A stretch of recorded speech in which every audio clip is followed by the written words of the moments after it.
Hello and welcome to the Emerald City Video Podcast. This is another episode of our new release wall, as you can probably tell by the fact that if you're watching this video, we are driving through the parking lot of a movie theater. Yeah. Otherwise, you can probably tell by the name of the episode. Yeah. We're going to be talking about Tomb Raider today, which is the first installment of the rebooted video game adaptation franchise. Yes. I assume it's going to be the only installment.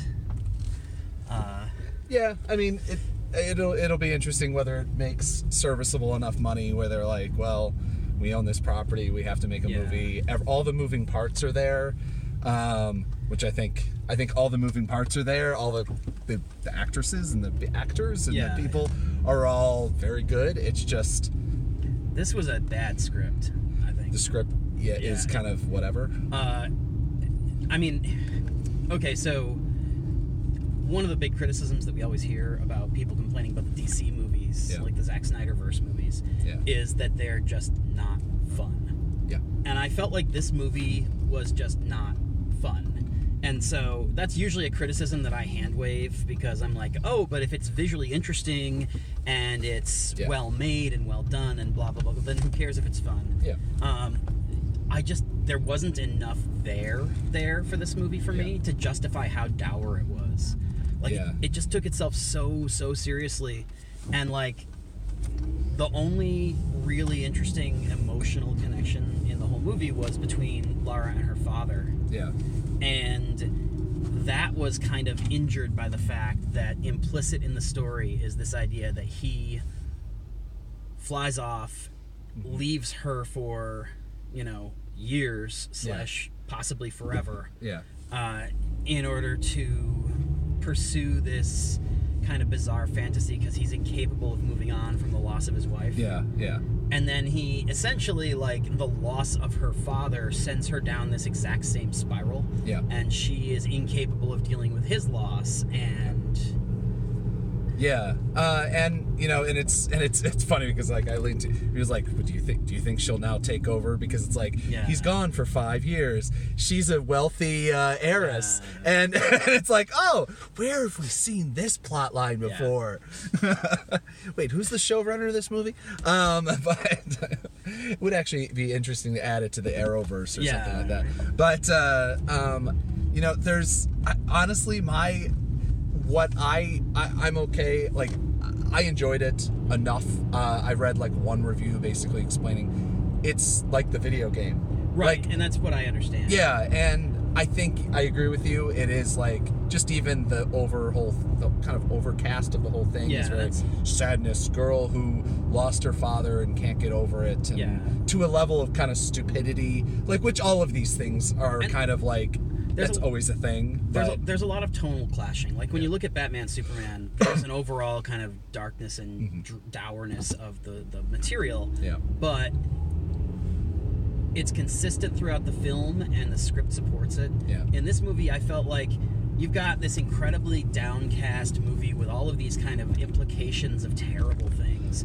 And all the action sequences for the first half of the movie, it's like fun, and again, like this is based on the video game, so like you get a lot of like there's a bicycle chase through town that ends with her accidentally dumping paint on the cop car. There's a thing where these guys are trying to steal her purse on the docks. And so, like, she ends up like swinging from ropes and jumping from boat to boat. But it's. I mean, to me, the difference is, like, where I wish that they could have taken the Angelina Jolie version, where they have this setup, which I get. They didn't do that. Right. I mean, it's like 10 minutes in the film, so I guess it's very minor spoilers. But like, she doesn't take the money. Right. She doesn't take the heir. She doesn't become the heiress. Right. She works as a bike messenger because she basically refuses to sign a piece of paper that says her father is dead. Right. Which is like, and I get acceptance of doing it, but it also means you don't have to work as a fucking bike messenger, which is something that it doesn't seem like she enjoys too much. No. It's not like she's taking some like level. She can't even afford to pay for her gym membership. Seems to be the only thing she genuinely enjoys. Yeah, and so there's things like not only would it allow her to do that, but also it means that she's not getting the training that she needs to get to be Tomb Raider, to be the character. And that's really that's a thing that bothered me. Like, this happens in a lot of these movies. There is, like, she has this whole thing where it's like, well, I don't need his money to prove my worth. And I'm like, there's no inherent, like, there's no inherent virtue to poverty. Yeah. Like, Well, it's not like the Iron Man thing where, say, you're making all this money because it's part of the war machine. It's not, all you have to do is literally accept that on a piece of paper that your father is dead, which to me, I'd be like, okay, I'll sign this piece of paper and then I'm going to go use that money to try to find my dad. Right. And that's exactly what I, like, I'm just, I felt like it felt like a weird movie to me too. I feel like this could have been like a couple of different movies that at some point they made some changes or something. There's a lot of like planting and payoff kind of questions. Like there's this idea of like the rule of threes in movies where typically it's like you plant a thing, whether it's a joke or a blah blah, and then you have that second, like the reminder, and then finally it pays off in the third appearance. And there was this guy who had a crush on her in town when she was a bike messenger. And it's like they planted that and they made it a cute little thing, and then you see him again during the bike chase, and it's like he's there and she's like, oh, sorry man, and then you just never see him again, and I'm just like, was that supposed to, like, why did we need to see him during the bike chase if it wasn't going to pay off? And I don't necessarily mind that we saw him, but it seemed like that was screen time spent on a character / a whatever, like that, something that just didn't factor in. There's a couple things that like I would read as developing a world, like they I mean, clearly, oh my god, why am I continually blank on his name? Nick Frost, which again, very super weird, because one of the reasons I really wanted to see this film, because Daniel Wu's in it, and I love Daniel Wu from Into the Badlands. And again, we'll get to the fact that I think he's a little bit wasted again in this film, but also Nick Frost is also in Into the Badlands, so it's a weird dual thing. But Nick Frost is in it, and so clearly, like, they're not wasting him on being a random pawn shop dealer. Right. He's a world building. He's going to be her. And that's pretty whatever. well established in the second. And there's an appearance at the beginning and an appearance at the end. It's the pawn shop. She comes back to buy the thing. And so that element, like that repeated element, sets up, oh, this is the role he might play down the line. I do think it was a missed opportunity, and she probably wouldn't have done it. But I do think it was he has, like, Nick Frost has this, what looks like a Russian mail-order bride, who is clearly the one actually in charge of their business.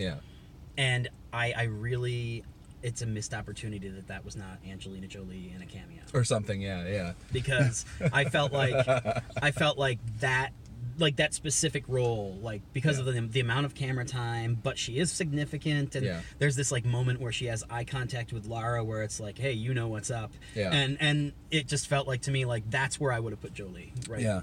And her dealing with that, it builds to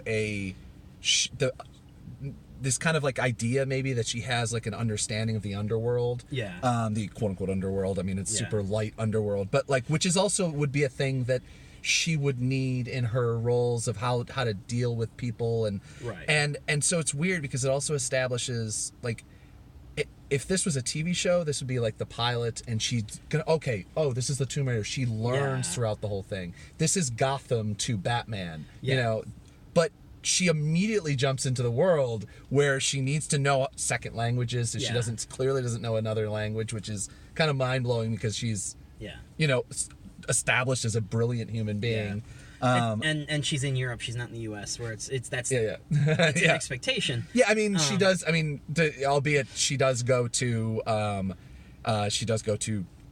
Kong. She does go to Hong Kong, so it's understandable to some level. Maybe she knew French or Spanish, maybe. But yeah, there's a lot of that, and I think you go back to Daniel Wu, like kind of the wasted characters, where it's like, okay, so I guess if she's establishing that she's building basically a team, then this really works.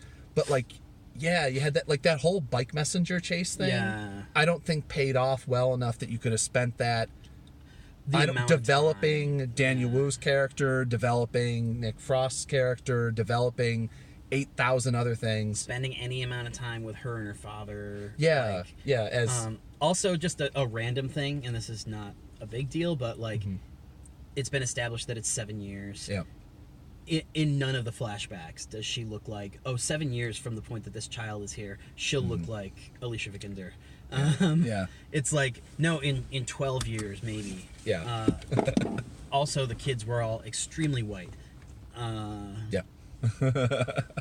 Which was just it's not a big deal because it's like it's little kids and they got 5 minutes of screen time. Yeah. But it was just like, she, like, the first kid kind of sort of looked like maybe she would be Vikander in like 25 years. Yeah.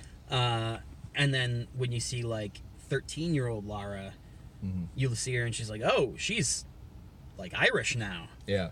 Yeah, no, the casting on that was certainly weird. And the fact that like they're not establishing like this immediate brilliance. I mean, again, I'm only going. Yeah. I think I played the game way back in the day, like once or twice, and I'm not a puzzle person at all. Yeah. So it just never really, to me. And similarly, like for me, I've never played the game, and I have seen the original, like the Angelina Jolie movie, maybe twice. Yeah. I think once, like, of my own free will, and then once at the video store. Yeah. But like, and that certainly colors my perception, because to me, the first one was not very good, but the thing that it had going for it was that like everybody involved seemed to just be having the time of their lives. Yeah. And it was like an Indiana Jones movie. Yeah. This feels like somebody took an Indiana Jones movie and like sucked all the air out of it, and everybody's just sad and violent and terrible, and the bad guys have literally no motivation except they're evil. Yeah. I mean, I will say, the guy from Justified, who's Walter Goggins, he's always just really good in whatever he does, and I'm happy that he got a big. I actually really liked him in this, because even though his character was kind of terribly written, he managed to do something kind of interesting with it, and he really broke out of the. As much as I like him, he tends to play one note all the time. Yeah.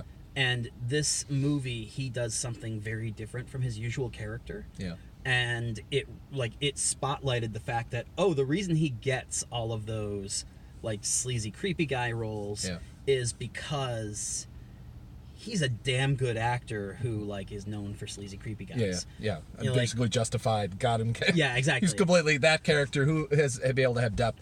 The thing I liked about him, though, I mean, not though, because we just said good things about him, but especially about his character, is that he was just motivated. And I always hate the big, not even the big bad, but he's like the evil henchman that's like hesitates. He doesn't hesitate. He's like, oh, that guy's coughing. Boom. Yeah. We're going to shoot him. Okay, that was weird. Sorry, we're parked in the middle of the parking lot and guy just drove past us and almost hit us. But anyway, he's quite, he's just like motivated. He knows he wants to go home and he's going to shoot somebody if he has to, and that's it. Yeah. And there's not much of a question about it. Yeah, I will. I mean, it's one of those things that I think the single-mindedness of that, it lent his character a sense of believability, because one of the things is that he and Lara's father are these kind of polar opposites. They're these characters who get stuck into kind of a belief system, and they're so intransigent that they won't listen to reason. Yeah. And so establishing things like that, like the fact that he's like, oh, there's a problem, let me shoot a couple people. Yeah. Like, oh, there's a gun on the ground, let me pick it up, and not go, well, I used to be, as a child, I was moderately okay at bow and arrow. Yeah. Because, again, that was the thing. If she was like, they showed her shooting like 7 arrows, missing all but the last one, only after like something. Yeah. But like they never established that she's brilliant at physical things. She loses the kickboxing, or losing the whatever it is, mixed martial arts fight. No, it was like Thai kickboxing. Because the only reason I could differentiate, because they don't tell you what's going on, they just dump you into this fight. But there's a point where she ends up on the ground, and the other woman doesn't like finish her. Yeah. She's like, get up.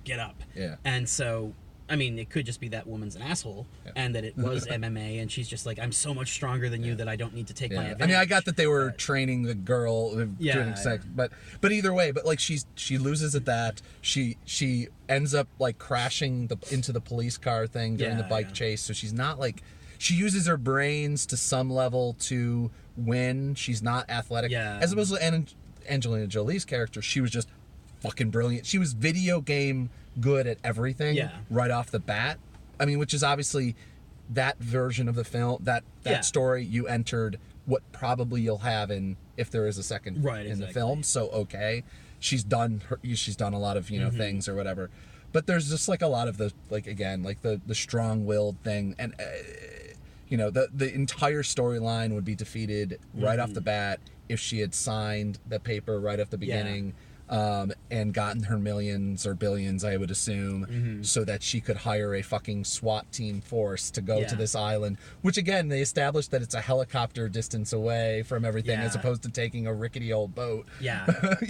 And things like that, or if she had picked up her father paid $20,000 for a guy to boat him there when he's a millionaire or billionaire and like, I don't understand this, but anyway. and again, it's like comic book logic, that sort of thing, video game logic. So a lot of it is plot logic. But there's certain things like, bad things really happen because she doesn't pick up a gun that's right next to her. She decides to pick up a bow and arrow, which I get is the plot. Except we know this is a character that has guns. Yeah, like it's not Indiana Jones. It's not. Or I'm thinking of. I don't know.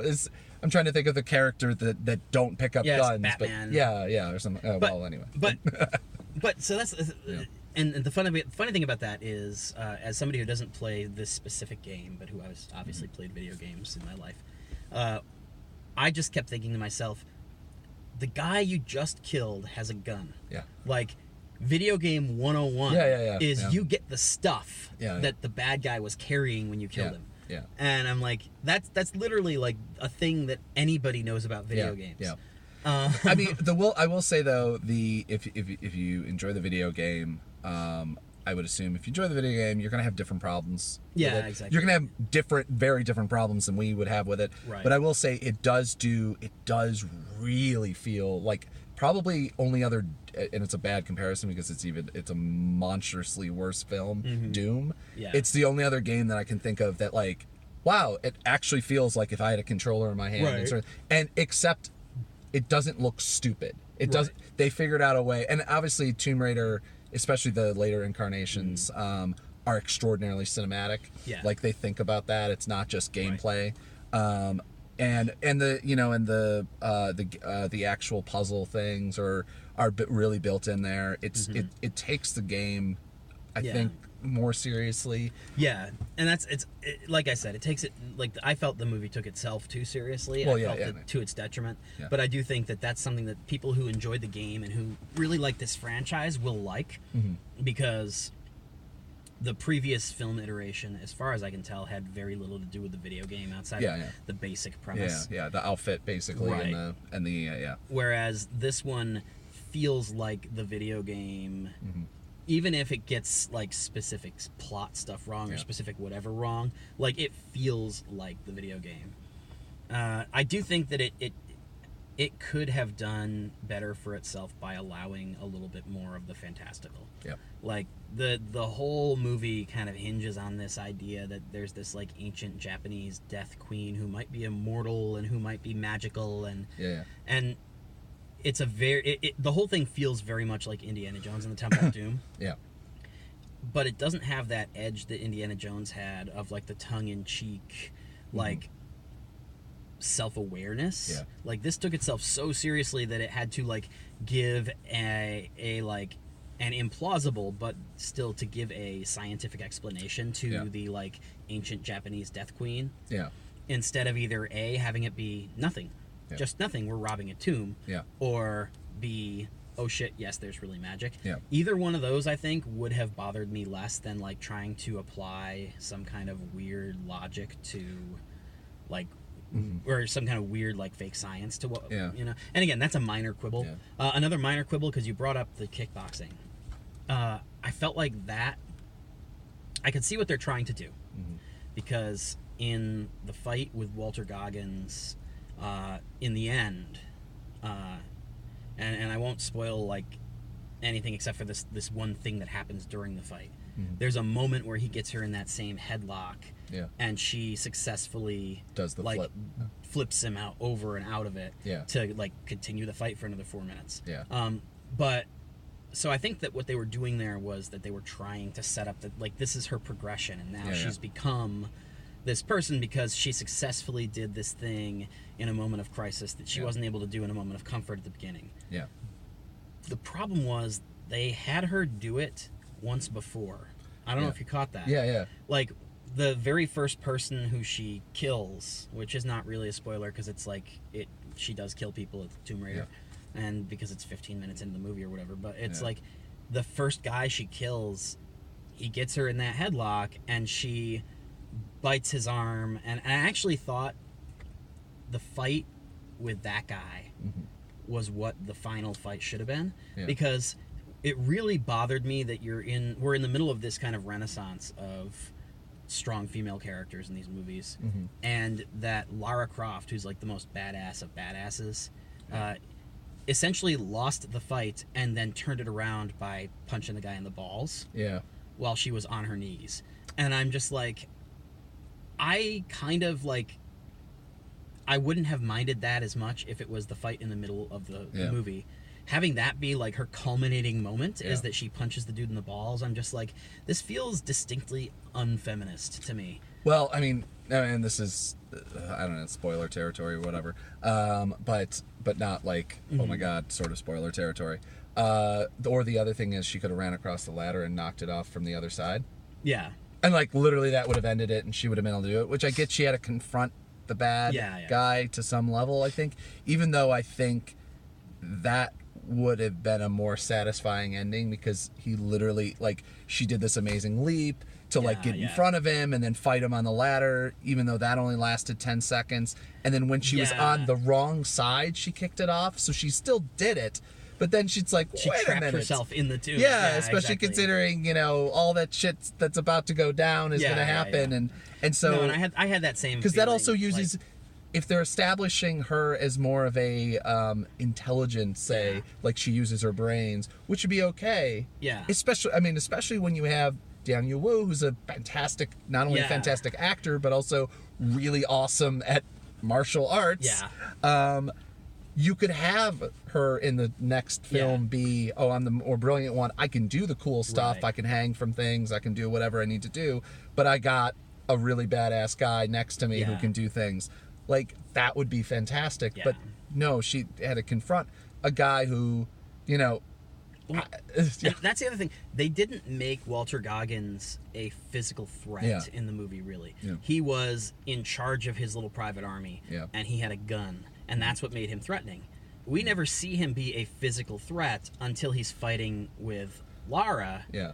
And at that point, like, the movie's 90% over.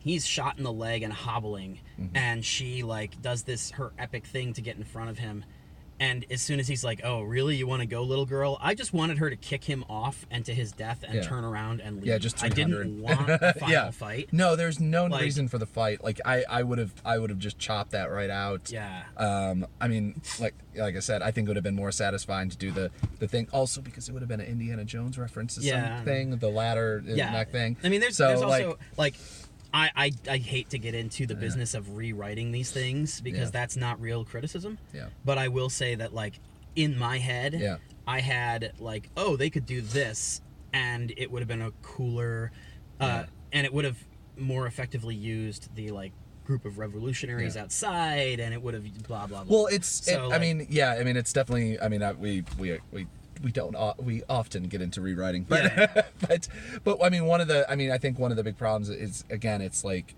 it had the feeling, like you said earlier on, that it was a mixed up script to some extent. They couldn't decide who Lara Croft was, but it wasn't also a self-discovery film, right? Because she jumped right into it and already somehow knew how to do certain things and whatever. So it's I don't know. I'd recommend it. It's popcorn fare. I think it's more than a good enough film. Especially since it's going to be a little while before anything. Yeah. I think really there's not. Wrinkle in Time is supposed to be kind of terrible, and unless you've seen Black Panther already 3 times. Yeah. It's kind of a gap. I'm at that point. I feel like I like it less than you do. I think that I'm on the cusp of whether or not I would recommend it as something to watch. Yeah. Like, I don't think I would watch it again. Certainly, I think that it's. I don't think I'd go to the theater again. No. I think it's good enough that most people would at least kind of like. I think more people would be on your level than in mine. Mm-hmm. Like, I think there aren't that many people who would feel passionately like, oh, this really was not very.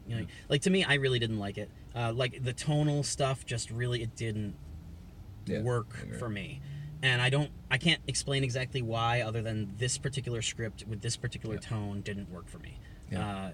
So I would say you'd recommend it. I wouldn't, but I'm on the edge, and I think probably more people would agree with you that like, oh, it's fine. Yeah. Then I'm almost more on the go see it because I would like to see. I think all the moving pieces are there. Yeah, I would like to see the second one. I think if they make a second one, it will probably be better. Yeah, and I think that. There is nobody in this movie who I didn't enjoy watching. Yeah. It's just that I wasn't enjoying what they were doing. Yeah. There were a handful of places where the taking itself uber seriously really did service the movie in terms of like you could feel like they effectively built like the mounting anxiety of like when she's making these jumps and barely doing it and cutting her hand and having to jump one-armed up the rusty plane that then falls down the and I do feel like they kind of blew the plane thing because like that could have been so much more fun, but instead they got rid of it almost immediately and it didn't really do anything. But so there are bits where the fact that it took itself so seriously really did service the film. And like I said, I almost feel like there's 2 versions of the script that didn't quite reconcile themselves before making this movie. And I think that the first 10 minutes set me up for a movie that was a lot more light and fun than the movie was. And so around the time that they made a hard turn into the darker territory, I was like, wait, what? I mean, once she gets on the island, it's kind of unfortunate because again, like she should be having some level of fun. I mean, I think you should be. I know I'm a person who likes the darker films, but again, this is not. Well, again, I really I enjoy those movies most of the time. I felt for whatever reason this one particular it didn't fit. I don't think it needed. I mean, not only does the game. I mean, maybe the later incarnations get a little more darker. I don't know. I remember the literally. Yeah, I mean, I assume based on the appearance of her that this is heavily based on like the 2014 game or whatever, because the 2014 game had smaller breast, more utilitarian clothing, and literally that one bandage around her arm that is always bleeding. And so and the bow and arrow was. I don't remember the bow and arrow. Again, I never played the game, but I've seen people play it because I grew up at the time when it was super popular, and I don't remember the bow and arrow being. I don't really remember it either. A thing in the original. From the original, but but don't worry. But people are complaining online. About the fact that she's not a larger bosomed woman. Oh yeah, I know. So don't worry. Which is that's another one. The moment I saw that, I was like, I want to go see the movie a little bit more because that's my new thing where I'm like, no, I'm just gonna spend money. If it makes those people angry. I literally. That's why like every single time I see Black Panther is doing just a little bit better, I'm like. Warms the cockles of my heart. But anyway, I don't know. Do you have anything else to add? No. Like I said, I mean, it's a movie that I felt like it has all the pieces that it needs to be good. I don't think that it was, but I don't hate it, and I think arguably maybe part of the reason that I dislike it as much as I do is because it had all those things, and I'm like disappointed. You know what I think we need? I think we need a Whedon cut of this film. Can we start a hashtag? Because actually, I think this is almost more the Snyder cut of it, and we need a Whedon cut. We need a little bit more lighthearted, a couple more walks along the lake, doing plot explanations that we don't really need, and more shots of the whole team together, like wide shots of everybody together on one shot, looking valiantly. No, anyway, sorry. But yeah, I mean, and it's funny because I do think this could have worked as the darker movie. I think that there was just that much of like tonal disconnect between the material and the presentation. And you could have made minor changes and made a better movie with either a darker overall script or a less dark overall tone. So but yeah, I mean, again, I if you ask me, I wouldn't recommend it, but if you think that you have it's close enough to something I would recommend, that if you think that you have interest in it, if it's something that you think you might enjoy, like I won't tell you don't go see it because it's definitely it's not that kind of bad. Agreed. Yeah,